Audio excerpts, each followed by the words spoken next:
मेरे साथ, बीच में काम रुक गया। एक मिलिट्री साइंस में डेफिनेशन है कि जिस सेना का मनोबल डाउन हो गया वो सेना गोपाल जी कभी विजय प्राप्त नहीं कर सकती है। और जिस विद्यार्थी का और जिस मानव का मनोबल डाउन हो गया वो कभी आगे नहीं बढ़ सकता है, वो अपनी कामयाबी को नहीं चुन सकता है। तो हिंदी की किताब में मैथिसन गुप्त ने लिखा है कि कुशन का ज्वर भयानक होता है। कुशन कहते हैं संगति को। अच्छा। अगर हम हेलो फ्रेंड्स, नमस्कार, आदाब, सत श्री अकाल, जय हिंद, जय भारत।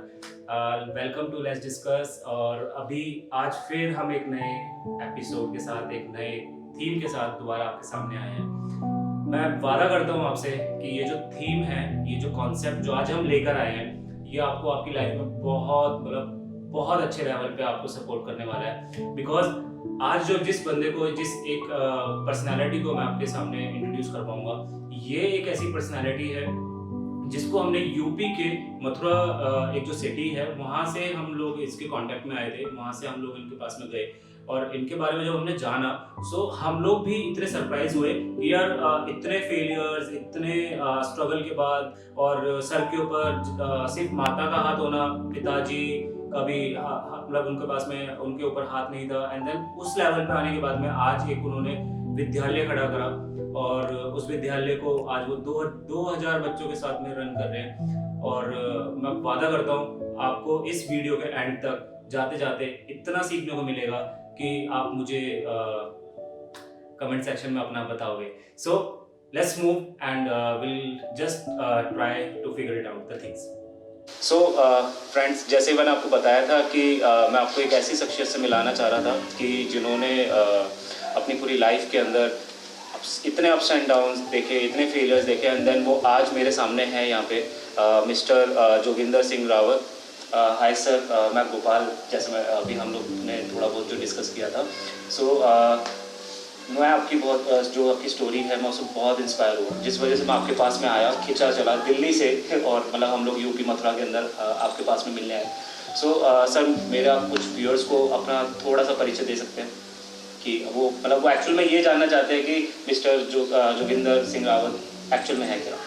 मिस्टर जोगिंदर कुमार रावत, मेरा जन्म 27/11/1978 को इगलास के पास एक हरोता गांव में हुआ था। मेरे पिताजी एक मामूली से किसान थे। उसके बाद मैंने अपनी पढ़ाई लिखाई अपने गांव के अंदर प्राथमिक विद्यालय में शुरू की। उसके बाद मेरे यहाँ एक तहसील इगलास पड़ती है, उसमें मैंने अपना 6th क्लास से अपना एडमिशन कराने के बाद जब मैं तहसील में पहुंचा, तहसील में पहुंचने के बाद वहाँ शहर के बच्चों से मिला, कुछ गार्जियनों से मिला, तो मेरी कुछ भावना शिक्षा की ओर जागृत हुई। जागृत होने के बाद मेरे मन में ये ख्याल आता था कि मैं भी अपने परिवार को, जो दूसरे लोगों का परिवार है, उसी तरह मॉडिफिकेशन करूं। लेकिन फिर मैं ये सोचता था कि मेरे पिताजी तो एक फार्मर हैं, किसान हैं, लेकिन मैं इतना बड़ा आगे नहीं बन सकता। फिर मैंने सोचा कि अगर हम मेहनत करें तो हम आगे जा सकते हैं, क्योंकि जीवन में कठिन परिश्रम ही व्यक्ति की अमूल्य कुंजी है। फिर मैंने सन 1995 में 10th क्लास पास किया। उसके बाद 1997 में मैंने इंटर क्लास पास किया। सन 1998 में मैंने एयरफोर्स के अंदर एजुकेशन में नौकरी ज्वाइन की। 3 महीने 10 दिन ट्रेनिंग करने के बाद मैंने वहाँ से रिजाइन दे दिया। रिजाइन क्यों दिया मैंने? क्योंकि मैं आगे बढ़ना चाहता था, मैं एक गैजेटेड ऑफिसर बनना चाहता था। ये मेरे मन में हमेशा अवहेलना रहती थी। उसके बाद मैंने डिस्ट्रिक्ट अलीगढ़ में DS कॉलेज अलीगढ़ मैंने अपना BA में एडमिशन कराने के बाद मैं वहाँ से मैंने फिर MA किया। उसके बाद B.Ed किया। उसके बाद मैंने 4 साल जनकपुरी दिल्ली में फूल सिंह के यहाँ PCS की तैयारी की। मैंने निकाला, प्री निकाला, 4 बार इंटरव्यू में फेल रहा। फेल होने के बाद सन 2002 में मैं पुनः वापस अलीगढ़ लौट आया। लौटने के बाद मैंने छोटे से विद्यालय में अपना नौकरी हासिल की प्राइवेट टीचर के रूप में। जब मैं एक विद्यालय से जुड़ा वहाँ अपने प्रिंसिपल साहब से मिला, अपने स्टाफ से मिला। मिलने के बाद मैंने देखा कि जब ये लोग इतनी मेहनत कर सकते हैं तो क्यों ना मुझे कुछ करना चाहिए। तो दिन रात मैं ये सोचता था, एक स्कूल का सपना देखने लगा। तो जहाँ आज मैं किसी विद्यालय में काम कर रहा हूँ तो मेरा भी कोई एक विद्यालय होगा। तो मैं इस तरह करते करते मैंने 8 साल एक क्लास में पढ़ाया। पढ़ाने के बाद मैं सीधा मथुरा आ गया। मथुरा आकर के यहाँ भी मैंने अमरनाथ डिग्री कॉलेज के अंदर बच्चों को शिक्षा दी। शिक्षा देने के बाद मेरा मन, मेरी मेहनत वो इतनी रंग लाई कि मैं दिन रात, फिर मैंने एक कोचिंग सेंटर खोला। उसमें मेरा कोचिंग सेंटर सही चला। सही चलने के बाद फिर मैंने कोशिश की कि मेरा भी एक विद्यालय होना चाहिए अपनी माँ के नाम से। अगर किसी व्यक्ति का विकास होना है, अगर किसी व्यक्ति को आगे जाना है तो वो सबसे पहले उसकी शिक्षा पर निर्भर करता है। अगर किसी देश का विकास होना है, किसी राष्ट्र का विकास होना है तो सबसे पहले उसकी शिक्षा पर मेहनत निर्भर करता है। अगर हम एक अच्छे नागरिक बन सकते हैं, गुड सिटीजन, तो हमें अपनी शिक्षा की ओर ध्यान देना होगा। अगर विद्यार्थी शिक्षित हो जाएगा उसके बाद उसके लिए कोई भी चीज़ आसान है, वो आगे बढ़ सकता है। जीता वही जो डरा नहीं, दुनिया में कोई काम बड़ा नहीं। कोशिश कर निकलेगा और आज नहीं तो कल निकलेगा। मैं प्रतिदिन लगातार कोशिश करता रहा और कोशिश करने के बाद मैंने एक छोटा सा विद्यालय स्थापित किया मथुरा में, लक्ष्मी नगर बलदेव रोड में केला देवी पब्लिक स्कूल के नाम से मैंने विद्यालय स्थापित किया। मेरी मम्मी का नाम, मेरी मदर का नाम केला देवी है, इसीलिए मैंने जो नाम चुना विद्यालय का वो अपनी माँ के नाम से चुना, क्योंकि जननी जन्मभूमि में गर्वस्य वरीयता। हमें गर्व होना चाहिए उस माँ पर, इस माँ ने हमें जन्म दिया। हमें गर्व होना चाहिए उस पृथ्वी माँ पर, इस पर हमारा जन्म हुआ। उसके बाद मैंने विद्यालय को सींचा। सींचने के बाद बीच में कई मोड़ आए। कई बार मैं एक्सीडेंट खा गया, दुर्घटना हो गई मेरे साथ, बीच में काम रुक गया। लेकिन बीच में मैंने सोचा कि अब मैं कुछ नहीं कर पाऊंगा, लेकिन मैं फिर उठा, फिर जागा। जगने के बाद रोज सवेरा होता है, शाम होती है, लेकिन अगर आदमी हिम्मत हार जाएगा तो वो कुछ नहीं कर पाएगा।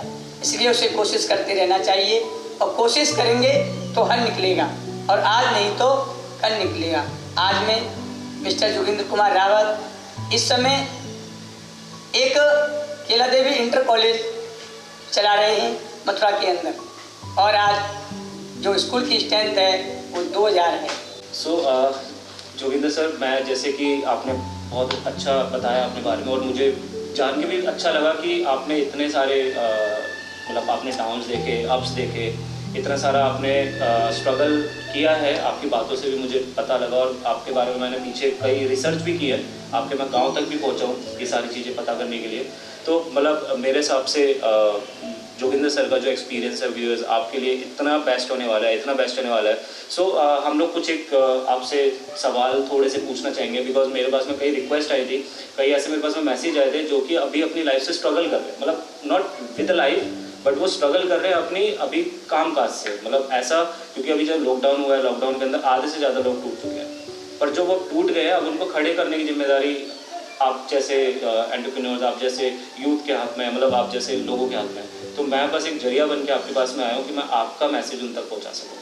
तो मेरा एक सवाल है आपसे कि बहुत से लोग ये सोचते हैं कि यार हम ये बिज़नेस करेंगे, हम ये बिज़नेस करेंगे, तो आपके दिमाग में कैसे आया जैसे कि मुझे एक स्कूल खोलना है, मतलब जो आपने बताया कि मुझे मतलब देश का भविष्य एक स्कूल से ही निकल के आता है, तो मतलब आपके दिमाग में ऐसा कैसे आया कि यार मुझे स्कूल खोलना है और स्कूल से ही मुझे आगे लोगों तक पहुंचना है?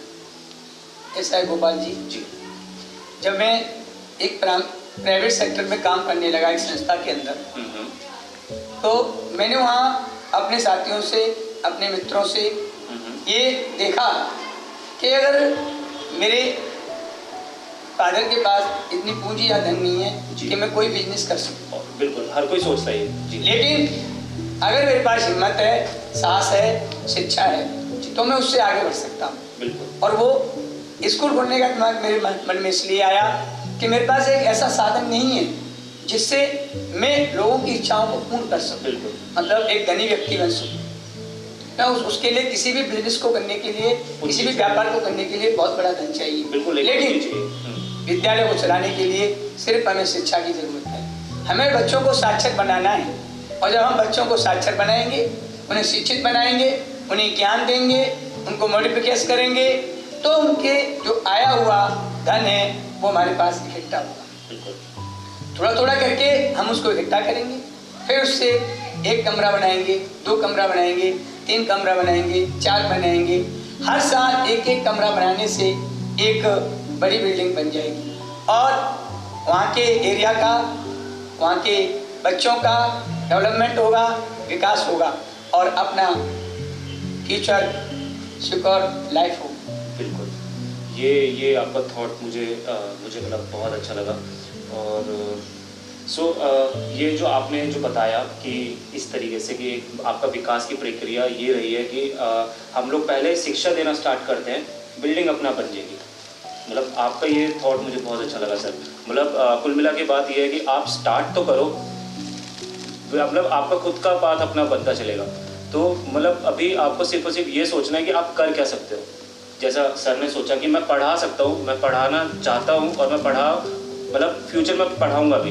तो मतलब सर ने एक स्टेप रखा कि 1 कमरे से स्टार्ट किया, आज आप देख सकते हैं कितना है। सर ऐसा मतलब एक मेरा दूसरा क्वेश्चन है जो मुझे एक व्यूअर ने पूछा था कि मैं काम तो करता हूँ, मैं काम तो करता रहता हूँ, बट मुझे मोटिवेशन ढूंढने में टाइम लगता है। तो मैं आपसे पूछना चाहूँगा कि जब आप ये सब चीज़ सोच रहे थे, कर रहे थे, तो ऐसा क्या था जो आपको मोटिवेट करता था? जब मैं ये सोच रहा था कि भाई मैं एक धनी व्यक्ति कैसे बनूंगा, और मेरे पास तो पूंजी नहीं है, धन नहीं है, और कैसे आगे बढ़ूंगा, हर मिडिल क्लास तो मैंने शिक्षा को अपना केंद्र बिंदु बनाया।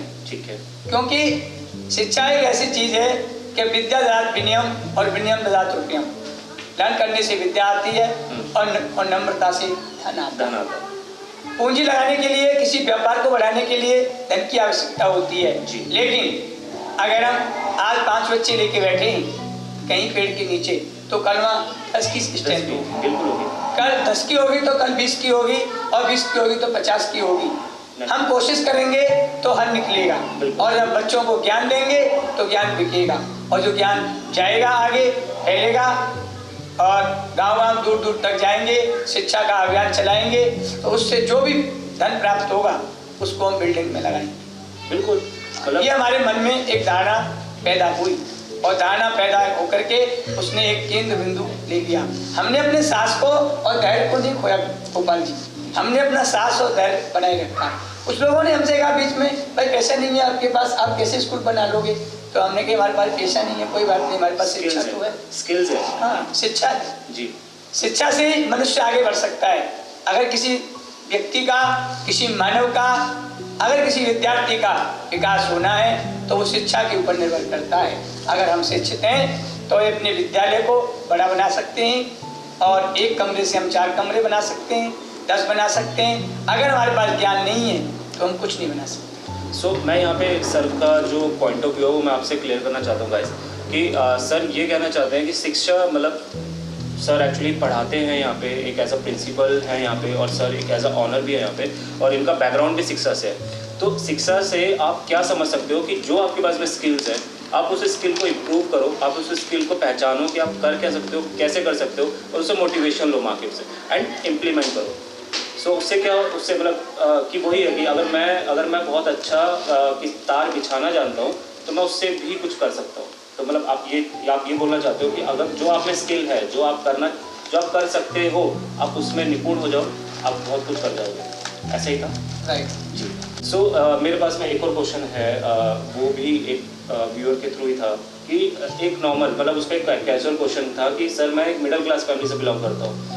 आपका पॉइंट जो आपने पहले भी बताया कि मिडिल क्लास फैमिली वाले बंदे को सब कुछ सोचना पड़ता है कि फाइनेंस कहाँ से आएगा, पूंजी कहाँ से आएगी, मैं कहाँ निवेश करूँगा, क्या कर सकता हूँ।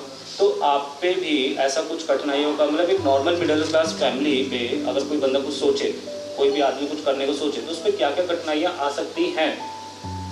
क्योंकि आप भी मिडिल क्लास फैमिली से बिलोंग करते हो, आपको पता होगा कि मेरे पास में मतलब आप फुली एक्सपीरियंस हो उस चीज़ को लेके, क्योंकि आपने जितना कठिनाई करी हैं, पीछे झेली हैं। मुझे नहीं लगता कि अभी तक मेरी लाइफ में मैंने अभी तक देखा है किसी को, टू बी फ्रैंक। तो एक मिडिल क्लास फैमिली का कोई भी आदमी कुछ करना चाहेगा तो उसको क्या क्या कठिनाइयाँ आती हैं और वो उस पर कैसे, उसका कैसे समाधान निकाले, आप ये थोड़ा सा बताइए प्लीज। गोपाल जी, ऐसा है कि एक मिडिल क्लास, एक पुअर परिवार जी, या एक गरीब परिवार या एक मध्यम वर्ग जी, का कोई विद्यार्थी है, कोई स्टूडेंट है, अब उसने अपनी शिक्षा ग्रहण की, जी, शिक्षा ग्रहण करने के बाद उसकी नौकरी नहीं लगी, उसे कोई जॉब नहीं मिला, तो वो अब अपना बिजनेस के बारे में सोचता है। बिजनेस के लिए उसे धन चाहिए, अब धन उसके पास है नहीं। मानव की जिंदगी में, मानव के जीवन में, मनुष्य के व्यवहार में उतार चढ़ाव आता रहता है। बिल्कुल आता है। उतार चढ़ाव आने के बाद अगर व्यक्ति अपना दृढ़ संकल्प कर ले, एक केंद्र बिंदु बना ले कि मुझे ये काम करना है जी, मुझे हार्ड वर्क करना है जी, और आलस्य को त्याग दे, तो वो जरूर आगे बढ़ेगा। मिडिल क्लास का भी व्यक्ति एक हायर क्लास में जा सकता है, बिल्कुल जा सकता है, क्योंकि जब वो मेहनत करेगा तो आगे बढ़ेगा, और आगे बढ़ेगा तो एक हाई सोसाइटी बनेगी, और हाई सोसाइटी बनेगी तो अच्छे लोगों में बैठेगा, अच्छे लोगों में बैठेगा तो एक अच्छा व्यक्ति बनेगा। क्योंकि कोई भी प्राणी, कोई भी बच्चा, कोई भी विद्यार्थी जन्म से हाई नहीं होता। बिल्कुल। जब माँ के पेट से बच्चा उत्पन्न होता है तो वो सिर्फ किसी को नहीं जानता, अपनी माँ को जानता है, तो वो शिशु होता है। न उसे ये पता है कि मैं हायर में हूँ, न ये पता है कि मैं लोअर में हूँ। बिल्कुल। अब जैसे जैसे वो समाज में उसका उन्नति और विकास बढ़ता है तो वो देखता है, तो उसे पता लगता है कि मेरे घर की कंडीशन ये है, बिल्कुल, भाई पुअर है। तो बच्चा अपने आस पड़ोस, मैंने अपने आस पड़ोस को देखा, अपने हायर लोगों से मिला, अच्छी सोसाइटी को ग्रहण किया। अगर व्यक्ति या मानव या विद्यार्थी या मीडियम परिवार का व्यक्ति अगर वो अच्छी सोसाइटी में रहे, अच्छे लोगों से संगति करे, तो जरूर अपने जीवन में कामयाबी हासिल करेगा। क्योंकि हिंदी की किताब में मैथिसन गुप्त ने लिखा है कि कुशन का ज्वर भयानक होता है। कुशन कहते हैं संगति को। अच्छा। अगर हम अच्छी संगति करेंगे तो हम जीवन में आगे बढ़ जाएंगे, और हम गलत लोगों के साथ रहेंगे तो हम जीवन में पीछे हट सकते हैं। तो जिंदगी मानव के विकास करने के लिए, आगे बढ़ने के लिए, गरीब परिवार से हायर परिवार में आने के लिए व्यक्ति के जीवन में बहुत उतार चढ़ाव आते हैं। जिस तरह से कि हम एक सड़क पर चल रहे हैं या किसी रोड पर चल रहे हैं, अचानक कोई दुर्घटना हो जाती है, एक्सीडेंट हो जाता है तो हम चोट खा जाते हैं। ऐसे ही हमारा व्यापार और बिजनेस है। तो हमें ये नहीं सोचना चाहिए कि भाई हम चोट खा गए अब इस काम को छोड़ दें। हमें लगातार मेहनत करनी चाहिए। वर्किंग वर्जिश, कर्म ही पूजा है, और हम कर्म करेंगे तो हमें जरूर धन की प्राप्ति होगी, और धन की प्राप्ति होगी तो उससे हम अपने परिवार को गरीब परिवार से और हायर परिवार में ला सकते हैं गोपाल जी, अगर मानव चाहे तो। मैं सर की तरफ से कुछ चीज़ें आपको क्लैरिफाई करना चाहता हूँ, जो सर एक्चुअल में जो कहना चाहते हैं मे बी कि जो भी आपको कठिनाइयाँ आ रही हैं इस टाइम पे, उसको पहले कठिनाइयों को समझो कि वो कठिनाई है क्या। उसके बाद में अपना जो मतलब जो भी आपका लेवल है, मैं नहीं कहता आप चाहे हायर क्लास में हो, चाहे लोअर में हो, चाहे मिडिल लोअर में हो, मतलब चाहे आप कैसे भी हो, ठीक है, आप अपना पहले कठिनाइयों को समझो, उसके बाद में अपनी संगत को समझो कि आपकी संगत क्या है, क्योंकि आपकी संगत ही कठिनाइयाँ बनाती है, आपकी संगत ही आपको समाधान देती है। तो पहले आप अपनी संगत सुधारो, नॉट संगत सुधारो, मतलब आप पहले अपनी संगत को पहचानो कि आप संगत में क्या हो, और उसके बाद में अपनी जो भी आप क्लास समझते हो उससे एक क्लास ऊपर बैठना स्टार्ट करो, तो आपको समाधान मिलेगा। yes. एक और सवाल सर के लिए मेरे जस्ट अभी माइंड में बना है, वो ये कि सर आपने ये सब सोचा, ये सब कुछ हुआ, मतलब जो आपने हमें शेयर करा, तो ऐसा कौन था आपकी ज़िंदगी में जिसको आपने मतलब जो आपको प्रभावित कर गया इन सब चीज़ों को?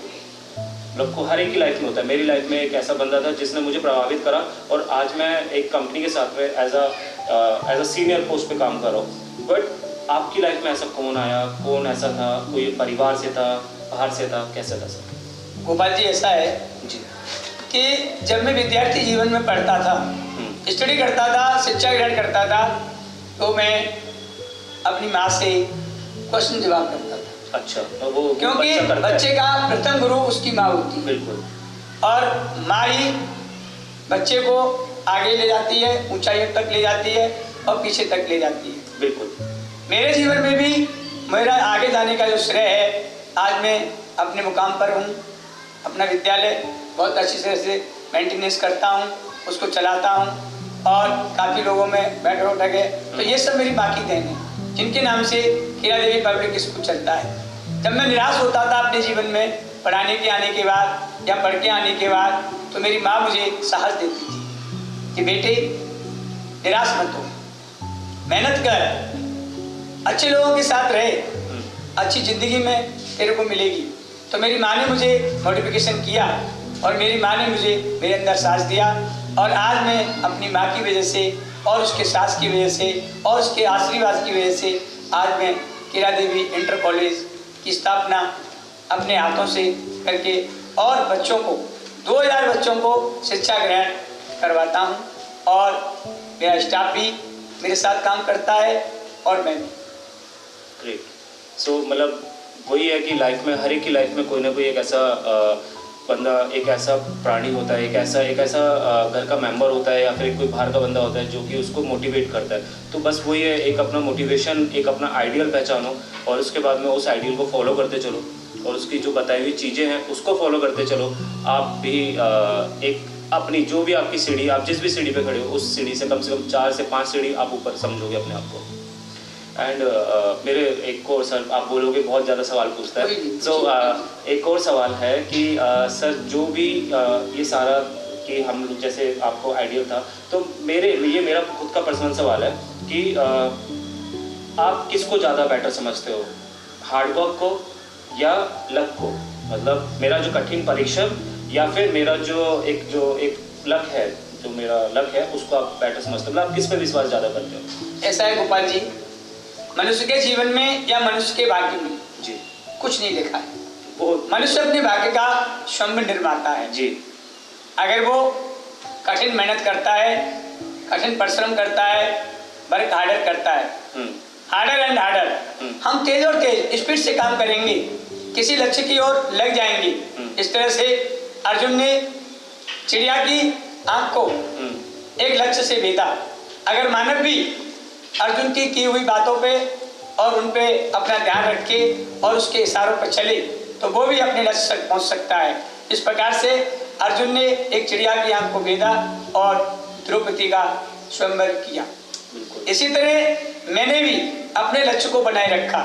जिंदगी में बहुत उतार चढ़ाव आए, मैं निराश हो गया, लेकिन मेरी माँ ने फिर भी मुझे साहस दिया और साहस के कारण आज मैं यहाँ तक हूँ जो आप देख रहे हो। तो मैंने अपने मॉडिफिकेशन में आपको गोपाल जी बताया।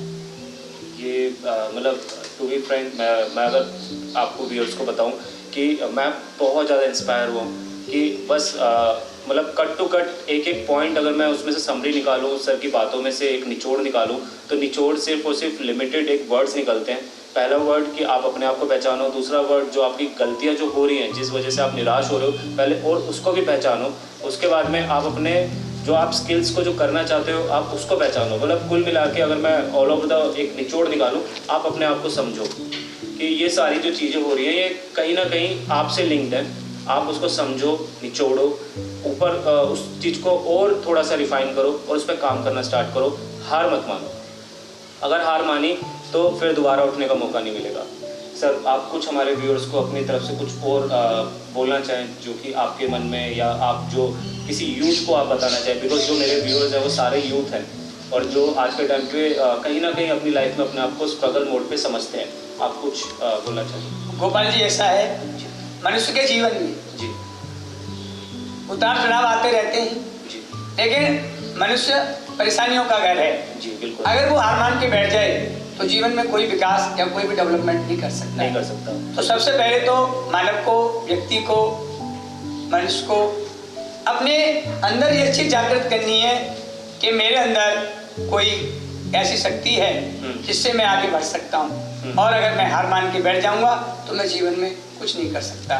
तो क्योंकि जीता वही जो डरा नहीं, और दुनिया में कोई काम बड़ा नहीं। अगर हम कोशिश करेंगे तो जरूर कामयाब होंगे। बिल्कुल गोपाल जी, मेरा मानना है कि हमें कोशिश करते रहनी चाहिए और अपने काम में लगातार प्रयत्न करना चाहिए। अगर हम प्रयत्न करते रहेंगे, परिश्रम करते रहेंगे तो हम अपनी मंजिल तक जरूर पहुंचेंगे। और हम निराश होकर बैठ जाएंगे तो मन के हारे हारे और मन के जीते जी। जीते जी। अगर हमने हार लिया कि हम हार गए हैं तो हम जीत नहीं पाएंगे। एक ब्रिटिश साइंस में डेफिनेशन है कि जिस सेना का मनोबल डाउन हो गया वो सेना गोपाल जी कभी विजय प्राप्त नहीं कर सकती है। बिल्कुल। और जिस विद्यार्थी का और जिस मानव का मनोबल डाउन हो गया वो कभी आगे नहीं बढ़ सकता है, वो अपनी कामयाबी को नहीं चुन सकता है। तो हम कितनी भी बार असफल हों, लेकिन हमें ये प्रयास होना चाहिए कि हमें अपनी मंजिल को थामना है। और मंजिल को थामना है तो हमारे अंदर एक जोश होना चाहिए, एक जागृति होनी चाहिए, एक तमन्ना होनी चाहिए, एक यह होना चाहिए कि हम इस काम को कर सकते हैं। जब तक हमें विश्वास नहीं होगा हम उसकी कुंजी तक नहीं पहुंच सकते। बिल्कुल नहीं पहुंच तो अपने विश्वास को नहीं खोना है और लगातार परिश्रम करना है। यही एक मेन है। गीता के 18वें अध्याय में श्री कृष्ण भगवान ने क्लियर लिखा है कि मनुष्य कुछ नहीं करता है, मनुष्य अपना कर्म करता है और कृष्ण अपना फल देता है। तो रामायण में तुलसीदास ने भी लिखा है कि कर्म प्रधान विश्व का राखा और जो जस करे तो सत पंचा। तो हम जैसा कर्म करेंगे प्रभु हमें वैसा ही फल देंगे। बिल्कुल। तो मानव को कर्म करना चाहिए, अपने केंद्र बिंदु तक वो पहुंच जाएगा गोपाल जी। बिल्कुल, ऐसी कोई बड़ी बात नहीं, ऐसी कोई बड़ी बात नहीं है। और ये कोई रॉकेट और जो व्यक्ति ऊंचाइयों पर पहुंचे हैं उनके सामने बहुत परेशानी आई है गोपाल जी, क्योंकि उनका अगर हम परीक्षा देंगे जब तो फेल पास होंगे। बिल्कुल। अगर हम परीक्षा में बैठेंगे ही नहीं तो हम फेल पास क्या होंगे। हमने सोच लिया कि हम पास नहीं होंगे तो हम परीक्षा में नहीं बैठ रहे। हार नहीं तो जीत है, मतलब हारेगा तो फिर जीतेगा। मतलब वही है कि आपकी हार ही आपको सिखाएगी और हारना जरूरी है। हाँ। और वो हार के बाद जो जीत गया वो सिकंदर है। सो ये कुछ सर के साथ में हम लोगों ने जो डिस्कस किया और ये सारी चीज़ें हैं सर, मैं चाहूँगा कि मैं आपके साथ में दोबारा एक और एपिसोड मैं व्यूअर्स के लिए बनाऊँ। और मैं चाहूँगा कि उस टाइम पे आपका स्टाफ भी आपके साथ में हो, सो दैट कि वो स्टाफ के भी हम लोग कुछ पॉइंट ऑफ व्यू अपने यूथ्स के लिए लेंगे। और हो सकता है कि वो स्टाफ को हम लोग मतलब स्टाफ की तरफ से हमें कुछ ऐसा की मिल जाए जो कि हमारे यूथ्स को मतलब और अपग्रेड करेगा वो सब चीज़ों के लिए। सो गाइज मेरी तरफ से आज के लिए इतना ही सर के साथ में। फिर हम दोबारा मिलेंगे एक अलग स्टोरी के साथ, एक अलग पर्सनैलिटी के साथ, एक अलग एंटरप्रेन्योर के साथ में, एक न्यू कॉन्सेप्ट के साथ में, एक न्यू थीम के साथ में। Keep watching our channel and अगर अच्छा लगे तो प्लीज़ लाइक एंड सब्सक्राइब और प्लीज़ शेयर भी, ताकि दूसरों का भी भला हो। Okay guys, bye bye.